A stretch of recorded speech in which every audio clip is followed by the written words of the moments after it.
Hello नमस्कार। आज हम देखेंगे हमारे लॉ ऑफ टॉर्ट्स में चैप्टर नंबर 4 जो कि टाइप्स ऑफ टॉर्ट्स था। तो अब कुछ टॉर्ट्स ऐसे थे जो हमने लास्ट स्लाइड में कवर किए थे, तो अभी हम टॉर्ट ऑफ न्यूसेंस को इस स्लाइड में कंटिन्यू करेंगे। और साथ ही साथ हम जो दो चीजें और देखेंगे जो होगा ट्रेसपास टू पर्सन और trespass to land. Trespass to person में हम तीन चीजें देखेंगे, battery, assault and false imprisonment. So start करते हैं हमारा टॉर्ट ऑफ न्यूसेंस के जो हमारा बचा था। तो टॉर्ट ऑफ न्यूसेंस में हमारे मोटा मोटी डिफेंसेस बचे थे। तो पहला डिफेंस है क्या, इफेक्चुअल डिफेंसेस। मतलब ऐसे डिफेंसेस को जिनको हम लोग मानेंगे कि ये डिफेंस लगेगा, वैलिड डिफेंस होगा। तो उसमें पहला क्या है, प्रिस्क्रिप्शन। अब प्रिस्क्रिप्शन का मतलब क्या होता है, मतलब कि कोई एक पर्टिकुलर एक्ट एक पर्टिकुलर टाइम तक आपने किया, और वो टाइम कितना दिया है, 20 ईयर्स। अगर वो एक्ट 20 ईयर्स तक कंटिन्यूअस हो रहा है, देन आप ये नहीं बोल सकते हो कि ये न्यूसेंस है। मतलब इसको हम लोग बोलते हैं एक्वायरिंग ऑफ प्रिस्क्रिप्टिव राइट्स। मतलब अगर कोई न्यूसेंस कंटिन्यूअसली 20 ईयर्स तक हो रहा है, और आप उस न्यूसेंस के पास मतलब वहीं रहते हैं आप, और वहां पे कंटिन्यूअस 20 साल तक वो चीज हो रही है, तो आप सडनली आके कोर्ट के सामने ये नहीं बोल सकते कि now it is causing me a nuisance. इसी का एक केस था, स्टर्जिस वर्सेस ब्रिज। तो इस केस में क्या हुआ था, एक शेफ, तो वो शेफ क्या था, उसका पूरा बिजनेस था नीचे ग्राउंड फ्लोर पे, तो वहां पे वो बढ़िया अपना बिजनेस बिजनेस करता था। तो हुआ क्या, उसके बिजनेस से कंटिन्यूअसली आवाजें, नॉइसेस वगैरह आती थी। तो उसका एक नेबर था, अभी तक उस नेबर को कोई प्रॉब्लम नहीं। तो अभी वो नेबर क्या करता है, वो नेबर एक हॉस्पिटल बनाता है, छोटा सा अपना क्लिनिक। तो जब वो उस क्लिनिक को बनाता है, तो उसके पेशेंट्स आते हैं, तो वहां से जो आवाजें आ रही थी ना, जो कुक के, जो शेफ के यहाँ से, तो उसकी वजह से उसको डिस्टर्ब हो रहा था। तो अब वो कोर्ट में फाइल करता है न्यूसेंस का केस। तो अब ये क्वेश्चन आया कि इसमें ये डिफेंस लगेगा, इफेक्चुअल डिफेंस, मतलब प्रिस्क्रिप्शन का डिफेंस लगेगा यहाँ। तो कोर्ट ये बोलता है नो। क्यों? क्योंकि जो 20 ईयर का पीरियड था, वो पहले से, 20 ईयर का जो पीरियड था, वो कब था, जब न्यूसेंस हो रहा था। लेकिन अभी सिचुएशन में चेंज आया। अभी सिचुएशन क्या हुई, अभी उसने क्लिनिक स्टार्ट किया। तो हम इस पॉइंट ऑफ टाइम से देखेंगे उसका क्लिनिक स्टार्ट करने से, कि अभी से क्या 20 ईयर्स हुआ है।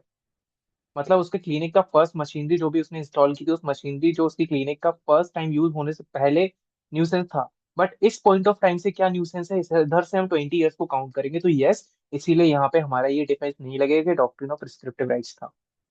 तो इसके साथ साथ हमारा दूसरा डिफेंस है स्टैट्यूटरी अथॉरिटी। मतलब कोई भी अगर सरकारी या फिर गवर्नमेंट का जो भी एक्टिविटी है, जैसे कि रेलवे लाइन गिराना, वहां से नॉइज कंटिन्यूअस आ रही है, तो आप उसको कंप्लेन नहीं कर सकते कि इस नॉइज से मुझे डिस्टर्ब हो रहा है या कुछ हो रहा है। क्यों? क्योंकि ये स्टैट्यूटरी है, तो common good, common public sir, common public के लिए बनाया जा रहा है, तो इसमें आप ये डिफेंस नहीं ले सकते। और दूसरे हमारे डैमेजेस आते हैं कौन से, इनइफेक्चुअल डैमेजेस। मतलब इनइफेक्चुअल डिफेंसेस, ऐसे डिफेंसेस जो कि यहाँ पे क्या होंगे, इनवैलिड। कौन कौन से डिफेंसेस यहाँ पे इनवैलिड है, nuisance due to act of others. मतलब आप ये नहीं कह सकते हो, जैसे अगर एक पर्टिकुलर न्यूसेंस का एक्ट होता है, और उस एक्ट में दो लोग शामिल थे, तो अब उसमें से कोई एक पर्सन आके ये नहीं बोलता है कि मेरी गलती नहीं थी, ये न्यूसेंस दूसरे आदमी की वजह से, it is not a defence. उनको आप ज्वाइंटली और सेवरली लायबल कर सकते हैं। दूसरा क्या है, पब्लिक गुड। आप ये डिफेंस नहीं दे सकते न्यूसेंस में कि मेरा न्यूसेंस से पब्लिक गुड हो रहा है। और तीसरा क्या है, रीजनेबल केयर। यहाँ पे डॉक्ट्रिन ऑफ रीजनेबिलिटी नहीं लगा सकते कि मैं तो पूरा रीजनेबल केयर एंड कॉशन ले रहा था, स्टिल न्यूसेंस हो रहा था, मैंने वॉल प्रूफ, वो साउंड प्रूफ वो लगा के रखे थे, ये वो लगा के रखा था, तो वो सारे डिफेंसेस आप इसमें नहीं ले सकते। और लास्टली क्या है, plaintiff coming to the nuisance. मतलब प्लेंटिफ की खुद गलती, सपोज एक पर्टिकुलर कॉलोनी थी, वहां पे एक पर्टिकुलर एरिया में कुछ तो कैटल्स वगैरह को एक आदमी रखा, अभी तक किसी ने कंप्लेन नहीं की। अब वहां पे कोई नया रेसिडेंट आता है, अब वो जो नया रेसिडेंट आता है वो बोलता है नहीं भाई मुझे तो न्यूसेंस हो रहा है। तो आप ये नहीं बोल सकते हो कि वो प्लेंटिफ खुद आया उस जगह पे रहने के लिए, अब उसको न्यूसेंस हो रहा है। क्यों? क्योंकि ये एक डिफेंस नहीं होगा, इट इज इनवैलिड। तो ये था हमारा टॉर्ट ऑफ न्यूसेंस, इसके डिफेंसेस हमने देख लिया। अब हम स्टार्ट करते हैं हमारा next tort, that is trespass to person. Trespass दो होंगे हमारे, ट्रेसपास टू पर्सन और ट्रेसपास टू प्रॉपर्टी।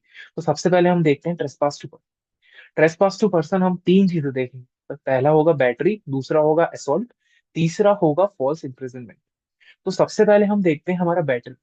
बैटरी का मतलब क्या होता है, intentional and unlawful application of force to another. मतलब वैसे तो टॉर्च में मतलब इतना इंटेंशन का खेल नहीं है, बट कहीं कहीं पे जैसे बैटरी में है, अगर आप इंटेंशनली और अनलॉफुली कोई फोर्स अप्लाई करते हैं दूसरे इंसान के ऊपर, तो वो होगा आपका एक बैटरी। अब क्वेश्चन ये हो सकता है, ये फोर्स की इंटेंसिटी कितनी होगी, कौन से कैटेगरी की फोर्स होगी, क्या फिजिकल हार्म होना जरूरी है। तो इसके इसेंशियल्स में हम लोग ये चीज देखेंगे। तो पहला इसेंशियल क्या है, यूज ऑफ फोर्स। यहाँ पे कोई फिजिकल हार्म होना जरूरी नहीं है। इवन ट्रिवियल कॉन्टैक्ट, जैसे कि स्पिटिंग हो गया, किसी के ऊपर आपने थूक दिया, किसी की कोई बैठने वाला था आपने चेयर खिसका दी, ये सारे एक्ट आ जाएंगे आपके किसमें, ट्रेसपास टू पर्सन। उसकी कैटेगरी क्या होगी, बैटरी। जैसे कि बहुत सारे केसेस है, कोल वर्सेस टर्नर, किसी को आपने गुस्से से टच कर दिया।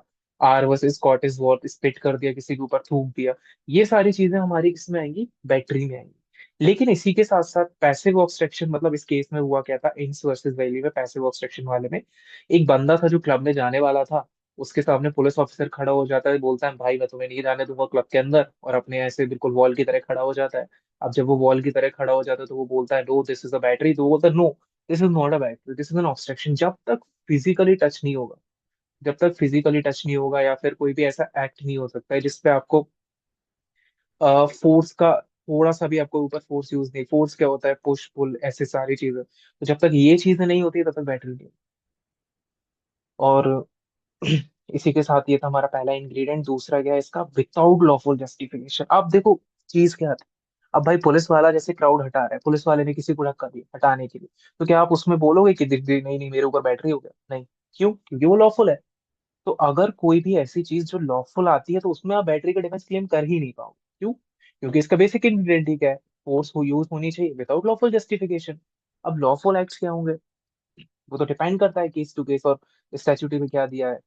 तो जैसे कि एक केस था लीग वर्सेस ग्लैडस्टोन, इसमें क्या होता है, एक प्रिजनर होता है, वो खाना नहीं खा रहा होता, वो धरने पे बैठा होता है, मैं खाना नहीं खाऊंगा जब तक मर मर जाऊंगा, खाना नहीं खाऊंगा, लेकिन तो इसमें क्या करते हैं, उसको फोर्सफुल फीडिंग कराते हैं। क्या ये बैटरी होगा, नहीं, क्यों, क्योंकि लॉफुल एक्ट है।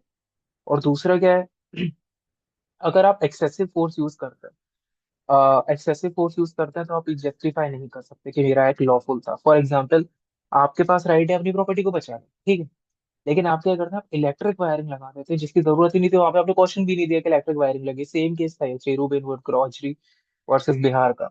इलेक्ट्रिक वायर थी, आपने पूरी फेंसिंग कर रखी इलेक्ट्रिक वायर से, उसकी वजह से क्या हुई, ट्रेसपासर आया, ट्रेसपासर की डेथ हो गई। क्या ये जस्टिफाइड लॉफुल एक्ट था, no, it is not a justified lawful act, excessive force use की। तो ये थे हमारे ट्रेसपास टू पर्सन बैटरी के इंग्रेडिएंट्स। अब दूसरा आता है एसॉल्ट। तो बैटरी के पहले का जो फेस होगा ना, उसको हम लोग क्या बोलेंगे, एसॉल्ट। मतलब कैसे होगा, reasonable apprehension of immediate battery, मतलब सामने वाले के दिमाग में इतना आ ही जाना चाहिए ना कि अब ये मेरे ऊपर बैटरी कर देगा, अब ये मेरे ऊपर फिजिकल फोर्स यूज कर देगा। जैसे कि आप डंडा लेके किसी के पीछे भाग, तो उस आदमी के सबसे पहले दिमाग में क्या आएगा, भाई अगर मैं यहाँ से भागा नहीं तो अब ये मुझे मार देगा। तो जो वो प्रोसेस है ना, आपके दिमाग में आने का, रीजनेबल एप्रीहेंशन कि अब ये मुझे मार देगा, दैट इज एन असॉल्ट। इसके इंग्रेडिएंट्स क्या है, इमीडिएट हार्म होना चाहिए। ऐसा नहीं होना चाहिए कि आपने देखा कि सुबह वो मुझे डंडा लेके आ रहा था मारने के लिए, और आप रात को याद आता है कि यार वो सुबह मुझे डंडा लेके आ रहा था, अब मैं भागता हूँ। थ्रेट कैसा होना चाहिए, इमीडिएट होना चाहिए। मतलब जैसे किसी ने आपके ऊपर लोडेड गन रखी है, सिर्फ loaded gun pointed at a close range, ये सारी चीजें आपकी किसमें आएंगी, threat of a immediate harm. इसका एक बहुत लैंडमार्क केस है स्टेफिन्स वर्सेस मेयर्स का। तो इसमें क्या होता है, इसमें एक मीटिंग चल रही होती है, मेरे साथ लोग बैठे होते हैं, तो उसमें जो मैनेजर होता है वो अपने बॉस के ऊपर एकदम से कुछ उनकी आपस में बहस होती है, बॉस को मारने के लिए जाता है, अपना हाथ ऐसे हाथ में वो मुट्ठी बांध के मारने के लिए जाता है। तो इसमें क्या ये बैटरी हो, ये असॉल्ट होगा, ये क्यों, क्योंकि क्या है यहाँ पे थ्रेट है, कैसी, इमीडिएट हार्म की थ्रेट है, और रीजनेबल एप्रीहेंशन कर रहा है कि अभी भाई अगर इसको नहीं रोका किसी ने तो ये मुझे मार देगा। तो वहां पे बैठे जो भी लोग थे उन्होंने उसको रोका, बट ये असॉल्ट का केस था। और इसमें क्या दूसरे इंग्रेडिएंट क्या है, नो एक्चुअल कांटेक्ट रिक्वायर्ड। यहाँ पे मारने की जरूरत नहीं है, अगर आपने उसको फिस्ट, मतलब एक रेज, आपने फिस्ट रेज की उसके अगेंस्ट, या फिर उसको लाठी दिखाई, then it is called a assault. लेकिन अगर आपने जैसे ही उसको टच कर दिया, क्या हो गया, बैटरी हो गया। और दूसरा क्या है, no assault if victim knows threat is empty. अगर मतलब विक्टिम को पता था कि भाई ये मुझे मारने आ रहा है, ये लोडेड गन लेके आ रहा है, लेकिन उसको पता है कि ये लोडेड गन नहीं है, विक्टिम को अगर पता है कि ये लोडेड गन नहीं है, तो ये डिफेंस नहीं लगेगा कि असॉल्ट हुआ है। तो दो थे। नॉलेज अगर है आपके पास तो हम ये नहीं बोलेंगे कि असॉल्ट का प्रिंसिपल आया है। और तीसरा आता है हमारा कौन सा, फॉल्स इम्प्रिजनमेंट। फॉल्स इम्प्रिजनमेंट का मतलब क्या है? मतलब हर आदमी के पास क्या है, लिबर्टी। लिबर्टी क्या है, घूमने की, जाने की, फिरने की, सब है। लेकिन अगर हम लोग इसको रिस्ट्रेंड कर दें बिना किसी लॉफुल जस्टिफिकेशन के, तो ये क्या होगा, फॉल्स इम्प्रिजनमेंट होगा। अगर लॉफुल है, जैसे पुलिस वाले रोक रहे हैं आपको, यहाँ मत जाओ, वहां पे कोई प्रॉपर कुछ भी पुलिस का वो चल रहा है, क्राइम इन्वेस्टिगेशन वगैरह, तो it is not a false imprisonment, because आपके पास और भी जगह जाने की है। और दूसरी चीज क्या है, ये लॉफुल है। तो अब हम इसकी एसेंशियल देखते हैं। पहला एसेंशियल क्या है, नो एस्केप रूट। मतलब आपको इस तरीके से बंद किया है कि आप कितना भी ट्राई कर लो, कितनी भी कोशिश कर लो, आप वहां से भाग ही नहीं पाओगे। इसका हम लोग केस देखते हैं बर्ड वर्सेस ट्रीज का। तो इसमें क्या होता है कि एक आदमी होता है, वो आधे फुटपाथ को कवर कर देता है, वहां पे कोई बोट रेस हो रही होती है, और उसमें जो हमारा प्लेनटिफ होता है उसको जाने नहीं देता। अब प्लेनटिफ जबरदस्ती उसमें चला जाता है अंदर, और वो उस पर्टिकुलर एरिया में बोलता है नहीं आपको पैसे देने पड़ेंगे तभी मैं आपको बोट रेस ये देखने दूंगा। वो बोलता है नहीं, मेरा राइट टू है।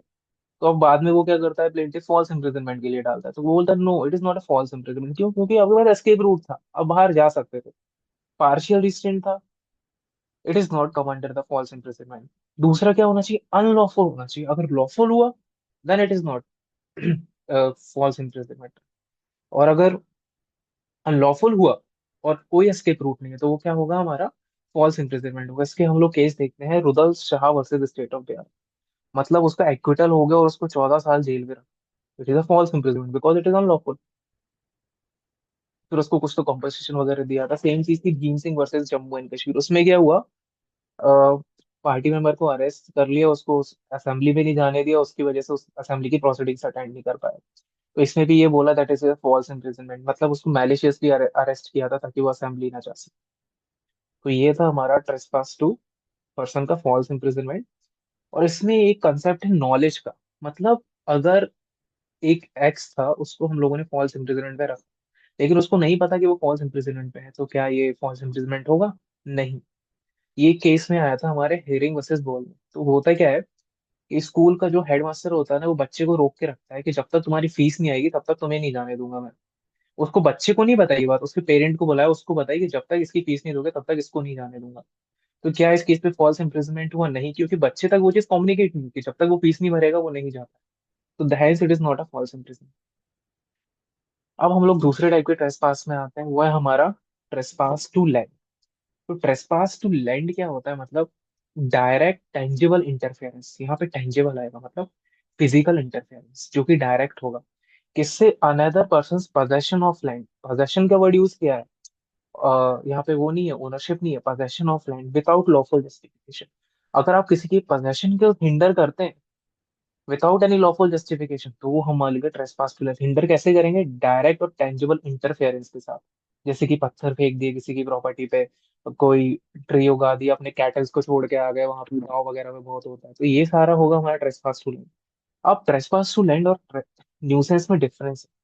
ट्रेसपास में क्या होता है, डायरेक्ट इंटरफेरेंस होता है, जैसे हमने कि पत्थर मार दिए, या फिर ये ट्रीज वगैरह उगा दी उसकी लैंड पे जाके, या फिर उसमें कोई कैटल वगैरह को छोड़ दिया। लेकिन न्यूसेंस में ऐसा नहीं होता है। न्यूसेंस में क्या होता है, इनडायरेक्ट हार्म होता है, कॉन्सिक्वेंस होता है किसी चीज के। मतलब किसका कॉन्सिक्वेंस होगा? ट्रेसपास में क्या होगा, आपने सीधा एक्ट कर दिया, लेकिन न्यूसेंस में क्या होगा, आप एक एक्ट करेंगे और उस एक्ट का ये क्या होगा, कॉन्सिक्वेंस होगा। समझ रहे हो? आपने क्या किया, आपने एक वॉल कंस्ट्रक्ट करी, इतनी गंदे तरीके से कंस्ट्रक्ट करी ना कि उसका रोज रोज कुछ तो उसमें से पार्ट्स ऐसे गिरते रहते हैं, उसका थोड़ा पोर्शन ऐसे। तो ये हमारा क्या हो जाएगा, ये न्यूसेंस हो जाएगा। आपने एक एक्ट कर दिया और उस एक्ट के जो कॉन्सिक्वेंसेस है उनकी वजह से हार्म हो, तो ये होता है हमारा न्यूसेंस। और ट्रेसपास क्या होता है, डायरेक्ट इंटरफेरेंस किया, टेंजिबल। अब हम लोग देखते हैं इसेंशियल क्या है, interference with the possession not ownership. अगर हम लोग लैंड यहाँ ट्रेसपास के केस में पढ़े, तो हमारा मोटिव क्या होगा, हमें बस ये चेक करना है क्या जिसके साथ ट्रेसपास हुआ है उसका पोजेशन था। मतलब अगर हमें ये नहीं देखना है कि वो पोजेशन उसके पास रॉन्गफुल है या फिर वैलिड है, ये सब चीजें नहीं देखनी। बस पोजेशन है, आपने ट्रेसपास किया, यू विल बी लायबल। आप ये भी यूज नहीं कर सकते हो pleading just tertiary. Just tertiary का कंसेप्ट क्या होता है, सपोज कि दो बंदे थे, ए और बी। ए बी के लैंड पे ट्रेसपास करता है, बोलता है कि भाई बी, तुम्हारा तो ये लैंड है ही नहीं, ये तो सी का है, मैं तुम्हारी लैंड पे थोड़ी कर रहा हूँ। लेकिन उस टाइम पे बी उस लैंड के पोजेशन में होता है। ऑल दो लैंड किसका है, सी का है, पोजेशन में बी है, ए ट्रेसपास करता है, बोलता है ये सी का लैंड। तो आप इसमें ये प्लेड नहीं कर सकते कि ये लैंड सी का है, इसीलिए हमें यहाँ पे ये नहीं लगेगा ट्रेसपास। ट्रेसपास इसमें लगेगा, क्यों? क्योंकि जस्ट दर्शी की डॉक्ट्रिन यहाँ पे नहीं लगी। तो यही चीज थी हमारे केस में ग्राहम वर्सेस पीटर में। इसमें क्या होता है, ए एक पर्सन होता है, उसके पास पर्टिकुलर लैंड की लीज होती है, लेकिन अब क्या होती है, लीज एक्सपायर हो जाती है लेकिन वो स्टिल उसके पोजेशन में रहता है। तो एक बंदा क्या करता है, हाँ ट्रेसपास कर देता है। अब वो ट्रेसपासर ये बोलता है नहीं भाई, इसका तो वो खत्म हो गया था, लीज ही खत्म हो गई, तो ट्रेसपास का केस नहीं बनता। तो कोर्ट बोलता है नहीं, हम यहाँ पे पोजेशन देखेंगे। पोजेशन था, रॉन्गफुल है, मैटर ही नहीं करता। बस पोजेशन होना चाहिए, पोजेशन कैसा, एक्चुअल पोजेशन होना चाहिए, तभी हमारा ट्रेसपास स्टूडेंट लगे। और दूसरा क्या है, एक्शनेबल पर से, मतलब आपको डैमेज दिखाने की जरूरत ही नहीं। आपने ट्रेसपास किया, ट्रेसपास का वर्ड आया, पोजेशन, पोजेशन से हम पर किया, तुरंत हो गया क्या, एक्शनेबल पर से। और मिस्टेक इनएविटेबल एक्सीडेंट, कोई यहाँ पे डिफेंस नहीं है। अब हम देखते हैं, एक केस आया था, सिक्स कारपेंटर्स केस करके। तो इसमें होता क्या है, छह जो कारपेंटर होते हैं वो एक क्लब में जाते हैं। पहले तो वो जैसे ही एंटर करते हैं, भाई क्लब में तो सब जा सकते हैं, ठीक है। तो जैसे ही वो क्लब में जाते हैं, कोई ट्रेसपास नहीं था। लेकिन अब वो क्लब में क्या करते हैं, पर्टिकुलर ड्रिंक्स ऑर्डर करते हैं, खाना वगैरह ऑर्डर करते हैं। अब बिल देने की बारी आती है, बोलता है मैं बिल नहीं दूंगा, रेजिस्ट करते हैं। वो बोलता है मैं कोई पैसे नहीं दूंगा, ऐसे वैसे जो भी था। तो इस केस में आता है क्या, अब कौन से टाइप का ट्रेसपास हो। तो हम लोग क्या बोलेंगे कि ये जो ट्रेसपास होगा ना, इट इज अ ट्रेसपास एब इनिशियो। मतलब अभी तक तो नहीं था ये ट्रेसपास, जब तक वो ने ये ड्रामा नहीं किया था कि मैं बिल नहीं दूंगा, ये नहीं दूंगा, वो नहीं दूंगा। लेकिन जैसे उन्होंने ये चीज स्टार्ट की, तो हम लोग ये मानेंगे जैसे वो एंटर किए थे उस क्लब, तब से ही ट्रेसपास है। इसी को हम लोग बोलते हैं ट्रेसपास एब इनिशियो।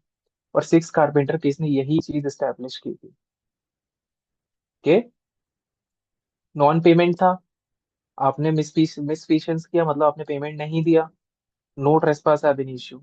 लेकिन जैसे ही आपने क्या किया, क्लब में एंटर किए, क्लब में जैसे ही एंटर किया आपने पर्टिकुलर चीजें ऑर्डर करी, जो भी चीजें आपने ऑर्डर करी, ड्रिंक्स वगैरह ऑर्डर करी, तब तक तो ठीक था। लेकिन जैसे ही आपने पेमेंट करने से मना कर दिया, क्या हुआ, ट्रेसपास हो गया। अब जैसे ही, कब से मानेंगे हम लोग, जैसे ही ये ट्रेसपास हुआ था, ट्रेसपास एब इनिशियो। और दूसरा क्या है concept, continuing trespass. Continuing trespass का मतलब, जैसे मैं आपको समझाता हूँ, ए था, ए बी के घर में गया, वहां तक सब सही था, बी के घर में एक पर्टिकुलर दिन रुका, मेहमान था, ये था। लेकिन अब क्या हुआ, उसको एक पर्टिकुलर टाइम का वहां से जाना था, वो लोग बोल रहे हैं जाओ जाओ जाओ, जा ही नहीं रहा था। तो यहाँ से हम लोग का एक्ट, जिसमें पहले तो उसको इनवाइट किया था, लेकिन अभी उसका इनविटेशन क्या हो गया, खत्म हो गया। तो इसको बोलते हैं हम लोग कंटिन्यू।